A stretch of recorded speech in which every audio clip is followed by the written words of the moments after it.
ప్రసాదించే ఒక చక్కటి ఆహారం పూర్వం రోజుల నుంచి వాడుకునేది. ఈ రోజుల్లో కూడా మనందరికీ సిటీస్లో ఉన్నప్పుడు కూడా లభించే ఆహారం తాటె ముంజలు. ఈ తాటె ముంజలు అనేవి ఒక చక్కటి పోషకాహారము. మామూలుగా తాడి చెట్లు అనేవి మనిషి జీవితానికి ఎంతో ఉపయోగపడుతూ ఉంటాయి.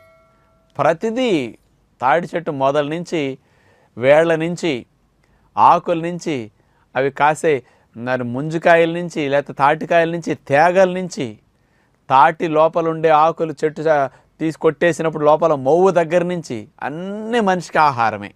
అందుకని పూర్వం రోజుల్లో మనుషులందరూ ప్రకృతిలో ఎక్కడికక్కడ ఊరికే అట్లా పడి మొలిసేవి కాబట్టి తాడి చెట్లు, ఆ తాడి చెట్లు యొక్క ఆహారాన్ని ప్రధానంగా వాడుకోవటం, ఆ తాడి చెట్టుని కలపక కానీ వస్తువులకి కొన్ని సదుపాయాలు తయారు చేసుకోవడానికి ఉపయోగించేవారు.